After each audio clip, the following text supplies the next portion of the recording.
The Great Hall of the Galactic Council was filled with noise. Thousands of creatures from across the galaxy sat in their seats, talking loudly in hundreds of different languages. The air hummed with translator devices working hard to make sense of all the words. Ambassador Elena Vasquez sat quietly at the human table. She was an older woman, with gray hair and tired eyes. Her hands rested on the table as she watched the chaos around her. She had been doing this job for 20 years, and she had never seen the council this angry.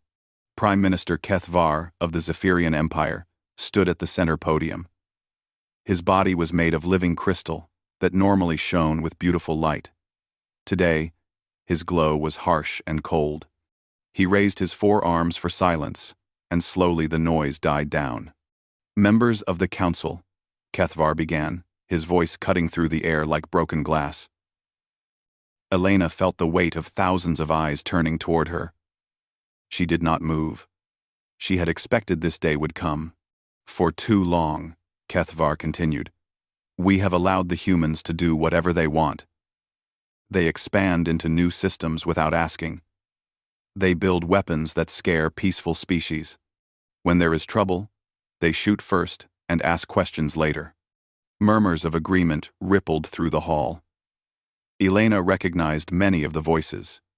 Species that had once called humans their friends were now nodding along. The humans say they protect us, said Ambassador Ythara from the Tau Ceti worlds, standing up from her seat. But who protects us from them? Their ships patrol our borders. Their soldiers train our children. Their merchants control our trade routes. More voices joined in. The Arcturian delegate spoke about human interference in their civil war. The vegan representative complained about human trade practices. The Andromedan Trade Union talked about unfair competition. Elena listened to it all without speaking. She had heard these complaints before, but never all together like this. Never with such anger. HFY waited for the voices to quiet again. The solution is simple, he said. The humans must choose. They can accept council oversight of their military. They can move their colonies to approved sectors. They can follow the same rules as everyone else. Or they can leave. The proposal appeared on screens throughout the hall. Elena read it carefully. Complete surrender. That's what it was. Humans would become junior members of their own alliance. Every decision would need council approval. Every ship would fly under alien command. We will vote now, HFY announced. The voting began. On the massive display at the front of the hall, numbers started climbing. Elena watched species after species vote against humanity. The Centauri Federation, who had fought beside humans in 3 wars, voted yes to the restrictions. The Andromedan Trade Union, who owed their prosperity to human protection, voted yes. Even the small benthic Commonwealth, saved from extinction by human aid just 5 years ago, voted yes. 847 votes in favor, 23 against, 15 abstentions. The hall erupted in cheers and angry shouts. Some species were celebrating. Others looked uncomfortable, as if they had just done something they would regret. Elena stood up slowly. The hall began to quiet as thousands of beings watched her walk to the center podium. Her footsteps echoed in the sudden silence. She looked out at the sea of alien faces. Many of them she had known for years. She had shared meals with some of them. She had worked with them to solve problems and prevent wars. She had thought of them as friends. The Human Federation, she said in a clear, calm voice, withdraws from the Galactic Council. Effective immediately. Oh. The silence that followed was complete. No one had expected this. They had thought humans would fight, argue, make threats, or beg for mercy. Instead, Elena had simply given up. You cannot just leave, shouted the Arcturian delegate, jumping to his feet. This is not how civilized beings behave. Elena stopped walking and turned around. She looked at the delegate for a long moment, then smiled, sadly. You're right, she said quietly. "It isn't how civilized beings behave." She turned back toward the exit. The other human representatives followed her. As they reached the doors, Elena paused and looked back one more time. "When you need us," she said, "and you will need us." The doors closed behind the humans with a soft hiss. For the first time in 200 years, there were no human voices in the Galactic Council. In the days that followed, human embassies across the galaxy closed their doors. Human trade ships stopped accepting contracts. Human colonies stopped responding to messages from alien governments. It was as if humanity had simply decided to ignore the rest of the galaxy. Some council members felt relief. The humans were gone, and they could run things their way. Others felt worry. The humans had been involved in everything for so long that their absence left strange gaps. But Elena Vasquez was already on her way back to Earth, carrying orders that would change everything. Orders that had been prepared long before the vote. Orders that would make the galaxy wish they had never let the humans leave. The council had gotten what they asked for. They would soon discover it was not what they wanted. 6 months after the humans left the council, Dr. Yeeth Ara stared at her computer screens in horror. Numbers and charts filled the displays, all showing the same terrible truth. The galactic economy was falling apart. The vegan silk traders had lost 90% of their customers. Their beautiful fabrics sat in warehouses with no way to reach buyers. Human merchant ships had carried vegan silk to thousands of worlds. Now those trade routes were empty. The Rigelian crystal mines had shut down completely. The valuable crystals that powered half the galaxy's technology were still buried in the ground. Human mining equipment had been the only tools strong enough to dig them out. Human cargo ships had been the only vessels large enough to carry them. Without humans, the crystals stayed in the ground, and the galaxy's machines began to break down. Yithara's own people, the peaceful scientists of Tau Ceti, were having their own problems. Their research stations had been built using human engineering. When something broke, they called human technicians. Now the humans were gone, and the stations were failing, one by one. "It's worse than we thought," Yithara told the emergency council meeting. "We didn't just trade with humans, we depended on them. Our whole way of life was built around their help." Prime Minister Kethvar's crystal body had lost its bright shine. Stress cracks ran through his arms like scars. "How bad is it?" I'm 40% of all galactic trade has stopped," Yithara said. "Food shipments, medical supplies, raw materials, finished goods.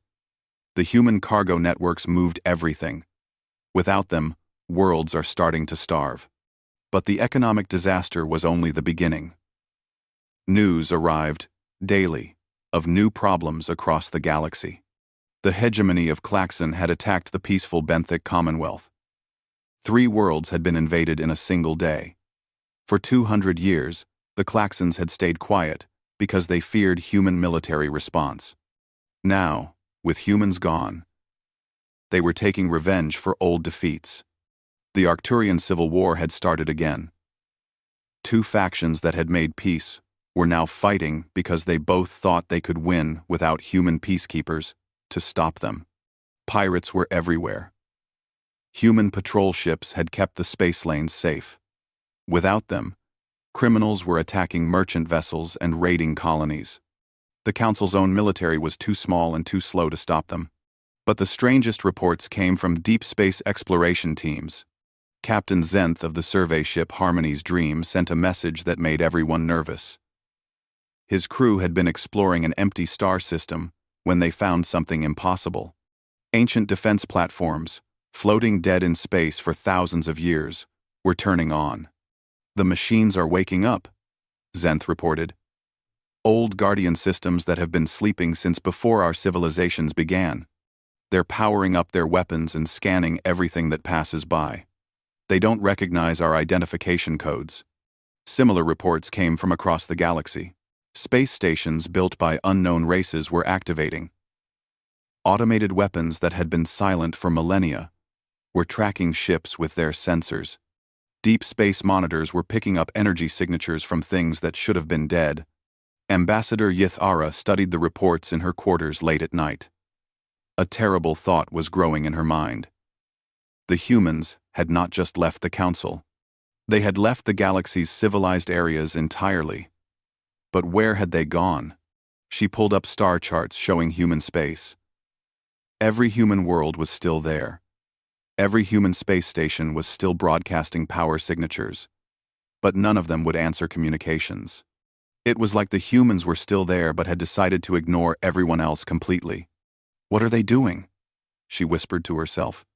The answer came from an unexpected source. Dr. Melthar, an archaeologist from the Centauri Federation, made a discovery that changed everything. He had been studying old records from the Galactic Library when he found references to something called the Great Silence. Ancient texts, from a dozen different civilizations, mentioned the same thing. Every 50,000 years, something terrible came from beyond the galaxy. Something that hunted civilizations that made too much noise. Look at this. Melthar showed Yithara the ancient writings. The old races called them the Hollow Ones. They said these creatures were drawn to the sound of technology, like hunters following the noise of prey. Yithara felt cold fear creep through her body. How long? Since the last great silence. 49,800 years, Melthar said quietly. The timing was too close to be coincidence. The humans had left exactly when the ancient warnings said the danger would return. Had they known? Had they seen signs that other species missed? Yithara requested a meeting with the human ambassador's former office. The building was empty, but the computers were still working. Hidden in the files, she found something that made her blood freeze. A single document titled Project Silent Running. Most of it was encrypted, but one line was clear. Preparation for probable harvest event. Timeline. 2 years, maximum. The humans had been planning their withdrawal long before the council vote. They had not left because they were angry. They had left because they were preparing for something terrible. And now that something was coming. Strange signals were being detected at the galaxy's edge. Ships were disappearing in the outer rim territories. The ancient Guardian machines were activating because they sensed what was coming. The humans had tried to warn them, Yithara realized. All those complaints about human military buildup, human weapons development, human paranoia about threats from beyond the galaxy. The humans had been getting ready to fight something, and the council had told them to leave. Now the galaxy was defenseless, and the humans were silent. Whatever was coming from the dark between stars would find a divided galaxy with no unified defense. Yithara looked at the star charts one more time. Somewhere out there, the humans were preparing for war, and they were doing it without any help from the species who had once called them friends. 2 years had passed since the humans left the council. Prime Minister Kethvar stood in his private office, looking out at the stars through a massive window. His crystal body was covered in cracks now. The stress of leading the galaxy through crisis after crisis had taken its toll. The wars were getting worse. What had started as border disputes had grown into major conflicts. 7 different battles raged across the galaxy's spiral arms. The Klaxon hegemony had conquered 12 worlds. The Arcturian factions were destroying their own homeworld. Pirates controlled entire star systems. The Council's military was a joke. For centuries, they had relied on human ships to keep the peace. Their own forces were small, slow, and designed for ceremony rather than combat. When they tried to stop the Klaxon advance, half their fleet was destroyed in the first battle. Kethvar's communication device chimed. Another urgent message. He almost ignored it, but the sender made him pause. It was from Captain Yixara, leader of the First Contact Division. Sir, the captain's voice was shaky with fear. We have a problem. A big problem. Kethvar activated the full communication link. Captain Yixara's image appeared as a hologram. her normally calm features twisted with worry. "Report," Kethvar said. "We made contact with a new species today, the Korth Empire, from the Magellanic Cloud. They're powerful, aggressive, and they've never heard of humans." Kethvar felt confused. "Why is that a problem?" "Because," Yixara said, "they expected to meet humans first. They had studied our galaxy before coming here. Their information said that humans handled all first contact situations. When we showed up instead, they thought we were lying to them." The captain paused, gathering courage to continue. "Sir, they destroyed our contact ship. They said any species that would lie about the location of humans could not be trusted. They're sending a war fleet."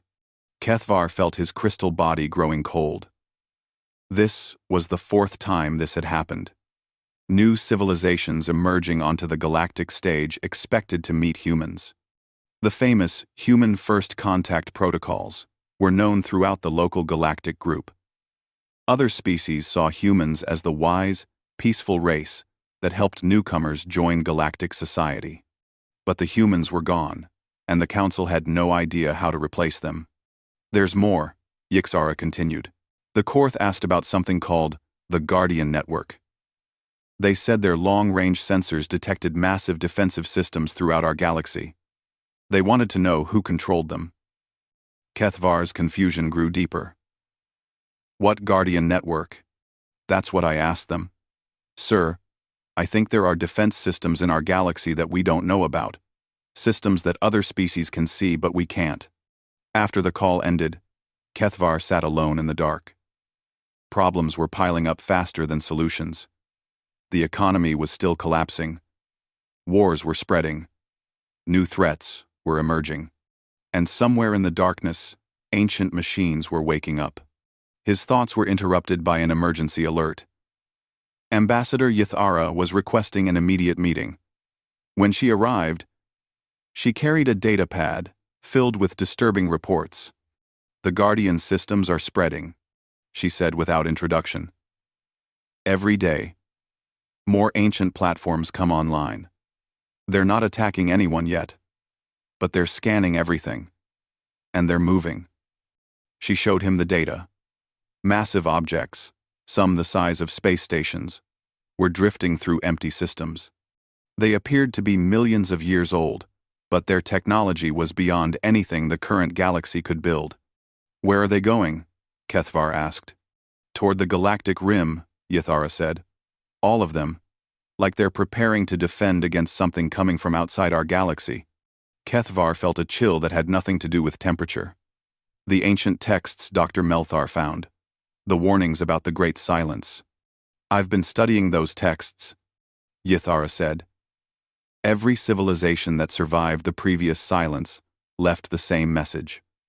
When the Hollow Ones come, only the quiet survive. Only those who can hide from the hunters." And the humans knew this? Yithara activated another file on her datapad. "I've been analyzing their departure. It wasn't random. They didn't just leave our space, they left loud space entirely. Every human world that generated significant electromagnetic signatures has gone dark. They've moved their populations to hidden locations." The truth was becoming clear, and it terrified Kethvar. The humans had not abandoned the galaxy. They had hidden from something that was coming to destroy it. "How long do we have?" he asked. "Unknown," Yithara said. "But the Guardian systems are moving faster now, and we're detecting strange signals from the edge of the galaxy. Something is coming. Ever team the Fiver, all the men." That night, Kethvar called an emergency session of the Council. He stood before the same assembly that had voted to expel the humans 2 years earlier. Many of the seats were empty now. Species were too busy fighting wars or dealing with economic collapse to attend meetings. "Fellow beings," he began, his voice echoing in the mostly empty hall, "we must face an uncomfortable truth. We made a mistake." Angry voices erupted from the remaining delegates. The Arcturian representative, one of the few still attending council sessions, stood up. The humans were the problem, he shouted. They were too aggressive, too violent, too controlling. We were right to get rid of them. Were we? Kethvar asked. Look around. How many of your worlds are safe? How many of your trade routes are protected? How many of your disputes have been settled peacefully? The hall fell silent. Everyone knew the answer. The humans tried to tell us something. Kethvar continued. Their military buildup, their warnings about external threats, their insistence on maintaining strong defenses. We thought they were paranoid. But what if they were right? Dr. Yithara stepped forward and activated a holographic display showing the galaxy. Red dots marked active conflicts. Yellow dots showed failed trade routes. Green dots showed ancient systems coming online. 17 delegations have been sent to human space, she announced. None have returned. Our long-range probes report human systems as occupied, but completely silent. They're alive, but they won't talk to us. Maybe, said Ambassador Chentai from the Tau Ceti Collective, we should ask them to come back. The suggestion hung in the air like a dangerous idea. Pride warred with desperation in every heart. They had thrown the humans out. Could they really ask them to return? But as reports continued to arrive of spreading wars, economic collapse, and mysterious threats from the galactic edge, one thought became clear to everyone in the hall. They needed the humans more than the humans needed them. The question was whether the humans would answer if they called. The message arrived at every inhabited world in the galaxy at the exact same moment. It didn't come through normal communication channels. Instead, it appeared directly on every screen, every display, every device capable of showing text. No one knew how it was possible. The words were simple and terrible. The silence ends. The harvest begins. Dr. Yithara was in her laboratory when the message appeared on her computer. Around her, every screen in the building displayed the same words. Outside, she could hear people shouting in fear and confusion. Her hands shook as she activated the long-range sensors. What she saw made her blood freeze. At the edge of the galaxy, massive shapes were emerging from the dark space between stars. Ships, if they could be called ships, the size of small moons. They were black as empty space, seeming to absorb all light that touched them, and there were hundreds of them. Across the galaxy, every observatory, every space station, every survey ship was seeing the same thing. The Devourers had arrived. Within hours, the council chambers were filled with panic. Delegates shouted at each other in a dozen languages. Some demanded immediate military action. Others wanted to surrender. A few suggested trying to hide. Prime Minister Kethvar stood at the center podium, his crystal body flickering with stress fractures.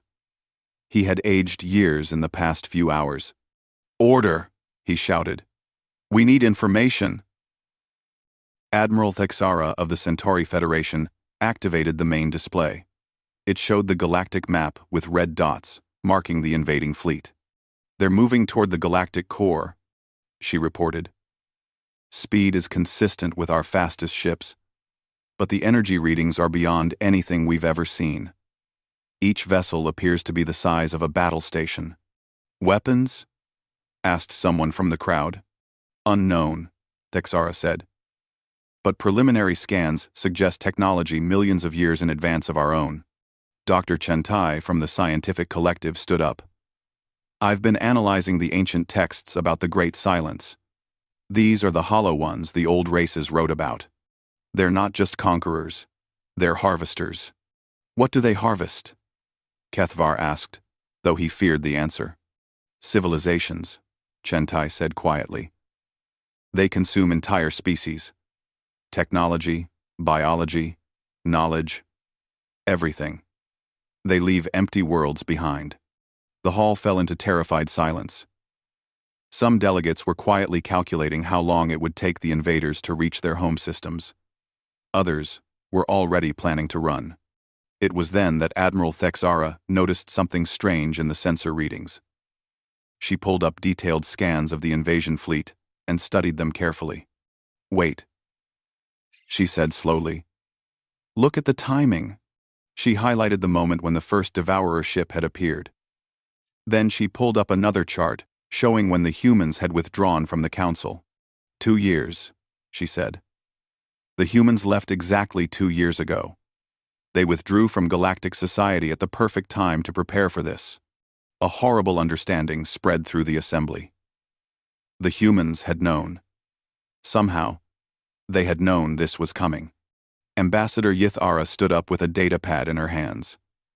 "I've been monitoring human space since they left us. For 2 years, there has been no communication from their worlds. But that changed an hour ago." She activated her pad, and Elena Vasquez's voice filled the chamber. The former human ambassador looked older, tireder, but her voice was steady and strong. "To the Galactic Council," the recording began. "We tried to warn you about the noise. Every subspace transmission, every hyperspace jump, every active sensor array calls to them like a dinner bell. For 200 years, galactic civilization has been getting louder and louder. You wouldn't listen when we told you to be quiet." The recording paused, and Elena's image looked directly at the camera with sad eyes. "The Devourers are drawn to electromagnetic signatures. They harvest noisy civilizations every 50,000 years. The only defense is silence. Complete technological silence until they pass. But this time is different," Elena continued. "This isn't a normal harvest. Our deep space monitors have detected massive energy signatures from the void between galaxies. Something has driven them from their usual territory. They're not just here to cull the loud ones. They're here to stay." The message included coordinates to a location in neutral space and a simple text document. Kethvar's hands shook as he opened the document. It was titled, "Terms for Emergency Alliance." The conditions were clear and harsh. Complete human military command of all galactic forces. No questions asked about human methods or decisions. And a formal apology from the Council for the expulsion. "They're offering to help us," whispered Dr. Yithara. "But only if we admit we were wrong." The debate that followed was fierce but brief. Pride warred with survival. But survival won. The vote was unanimous. Within hours, Council ships were heading toward the coordinates Elena had provided. What they found there changed everything they thought they knew about humanity. The meeting point was an asteroid field where humans had once tested experimental weapons, but it had been transformed into the largest military installation any of them had ever seen. Hundreds of human ships waited in perfect formation. But these weren't the vessels the Council remembered. These were sleek, predatory things that seemed to bend light around them. They bristled with weapons technology that defied known physics. At the center of the formation hung a ship that dwarfed even the largest Council dreadnoughts. The name on its hull read, "Final Solution." Elena Vasquez was waiting for them in the flagship's conference room. She wore a military uniform now, with insignia that marked her as Supreme Allied Commander. Around her stood humans that the Council delegates didn't recognize. These weren't diplomats or politicians. They were soldiers, scientists, and engineers with the hard look of people who had been preparing for war. "The situation is simple," Elena began without any greeting. "You have 18 months before the main fleet reaches the core worlds. In that time, every civilization in the galaxy must go completely dark. No subspace communications. No hyperspace travel. No active scanning." "That's impossible," protested the Andromedan delegate. "Our entire society depends on those technologies." Elena's smile was cold. "Your society depends on being alive. We've spent 2 years developing what we call Silence Protocol. It's a way to maintain minimal civilization while appearing completely dead to the Devourers." Dr. Sarah Chen, humanity's chief scientist, stepped forward. "We've learned to communicate through quantum entanglement that leaves no detectable signature. We've developed ships that move through folded space without entering hyperspace. We've become ghosts in our own galaxy. And you'll teach us these techniques? Asked Kethvar. Under human command, Elena said firmly. This is not a negotiation. This is your only chance for survival. As the details of Silence Protocol were explained, the council delegates began to understand the magnitude of what the humans had accomplished. In just 2 years, they had revolutionized their entire civilization. They had found ways to maintain technology while remaining invisible to the most advanced hunters in the universe. How did you know? Kethvar finally asked. How did you see this coming? When we didn't. Elena was quiet for a long moment. She looked out through the conference room's window at the stars beyond. We didn't see it coming, she said finally. We just remembered that in a dangerous universe, the species that shouts the loudest usually dies first. She turned back to face the assembled delegates. And humans have always been very good at learning from our mistakes. The largest evacuation in galactic history began immediately. Across 10,000 star systems, entire civilizations started shutting down. Space stations powered down their main reactors, leaving only life support running. Massive cargo ships carried populations from exposed worlds to hidden colonies. Communication networks that had connected the galaxy for millennia went silent. Elena Vasquez stood on the bridge of the final solution, watching the galaxy go dark. On the main display, thousands of lights that represented active civilizations were winking out, one by one. It was beautiful and terrible at the same time. Progress report, she said to her communications officer. 60% of major systems have implemented Silence Protocol, Lieutenant Chen reported. The Centauri Federation completed their shutdown this morning. The Andromedan Trade Union is struggling with their merchant fleets, but they should be dark within the week. Elena nodded. The humans had worked without rest for 2 years to develop the technology that would save the galaxy. Now, they were sharing it freely with the same species that had thrown them out. What about the stubborn ones? Elena asked. Chen's expression darkened. The hegemony of Klaxon refuses to comply. They say they would rather fight than hide. The Arcturian factions are too busy fighting each other to listen to our warnings. Elena had expected this. Some species would rather face extinction than admit they needed help. There was nothing she could do for them now. The Silence Protocol was elegant in its simplicity. Instead of broadcasting signals into space, ships communicated through quantum-entangled particles that left no electromagnetic signature. Instead of jumping through hyperspace, they moved through carefully folded regions of normal space. Instead of using active scanners, they relied on passive sensors that only listened. It was like turning an entire galactic civilization into a submarine, running silent and deep while predators hunted overhead. Dr. Sarah Chen approached Elena with a datapad. The Guardian systems are fully active now. End X event, yes, she reported. Every ancient defense platform in the galaxy has powered up. They're forming a perimeter around the galactic core. Elena studied the tactical display. The ancient machines were moving into position with military precision. Someone had built them millions of years ago to defend against exactly this threat. Any idea who made them? Elena asked.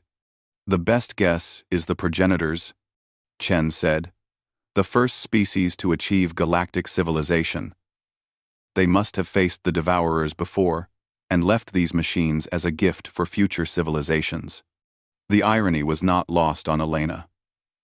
The galaxy's current inhabitants had been fighting over territory and resources, while ignoring the massive defense network their predecessors had left them.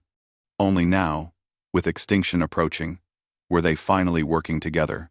3 months into the evacuation, the first test came. A Devourer scout ship entered the Outer Rim territories. It was smaller than the main fleet vessels, only the size of a large space station. But it moved through space like a living thing. Its hull seemed to drink light making it nearly impossible to see against the stars. The scout began sweeping star systems with some kind of exotic sensor beam. Wherever the beam touched, it left a trail of disrupted space that would take years to heal. Elena watched from her hidden command post as the scout approached the vegan system. The vegans had been one of the first species to implement silence protocol.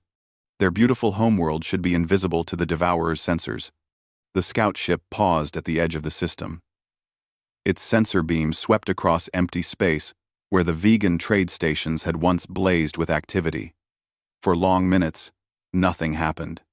Then the scout moved on. "It worked," whispered Dr. Chen. "They can't see us." But Elena felt no relief. This was just one scout. The main fleet was still coming, and it would be much more thorough in its search. As months passed, more tests came. Devourer ships probed empty systems where great civilizations had once lived. They found nothing but silent worlds and cold space stations. The galaxy had learned to hold its breath. The hardest part was the waiting. Billions of beings huddled in hidden shelters, afraid to make any sound that might call the hunters. Children were taught to whisper. Machinery was muffled to prevent vibrations. Even thoughts seemed too loud in the oppressive silence. Some species couldn't handle it. The klaxon hegemony broke radio silence after just 2 months, declaring that they would not live like frightened animals. Within hours, Devourer ships descended on their systems. The screams that reached human listening posts lasted for 3 days before cutting off abruptly. The Arcturian factions met a similar fate. Their civil war had made too much noise for too long. The Devourers found them easily and harvested their entire civilization in a single day.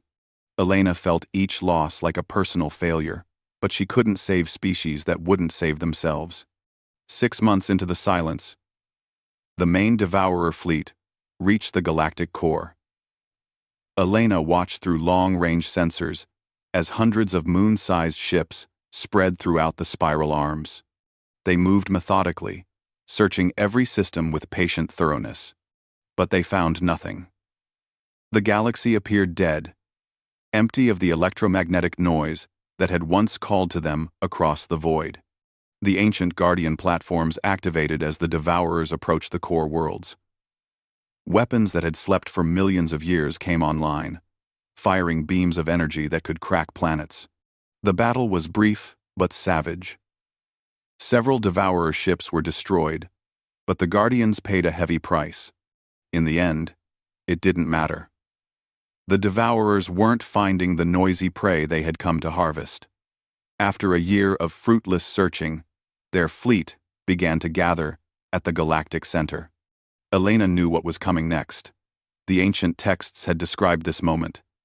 When the Devourers found no prey, they would move on to hunt elsewhere. But they would leave watchers behind, automated systems that would call them back if the galaxy ever became loud again. The great ships began departing as suddenly as they had arrived. One by one, they vanished into the dark spaces between galaxies, searching for noisier prey. But a few remained, hiding in the deep void, waiting and listening. 5 years after the silence began, Elena gave the order to slowly restore civilization.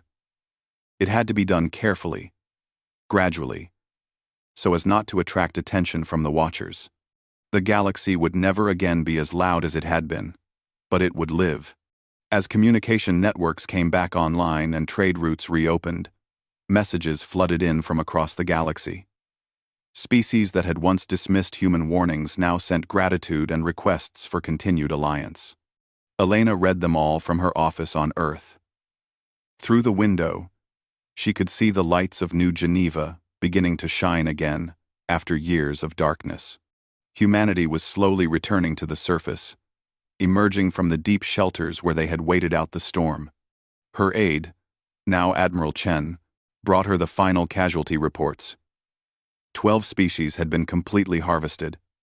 Another 8 had survived, but lost most of their populations. Of the 1,000-member species that had once made up the Galactic Council, 812 remained. It could have been much worse. A new message arrived on Elena's desk. It was from the rebuilt Galactic Council, now headquartered in a hidden location that could be quickly silenced if needed. They were requesting human leadership in establishing permanent defense protocols. They wanted Elena to serve as the first director of galactic security. Elena smiled as she read the formal apology that accompanied the request. It was written in the flowery diplomatic language she remembered so well, but the meaning was clear. The galaxy needed humanity's protection, and they were finally willing to admit it. Outside her window, the first commercial spaceship in years was lifting off from the spaceport. Its engines were muffled, its communications encrypted, its course plotted to avoid the deep void where watchers still waited. The galaxy had learned to whisper instead of shout. It had learned that survival sometimes meant swallowing pride.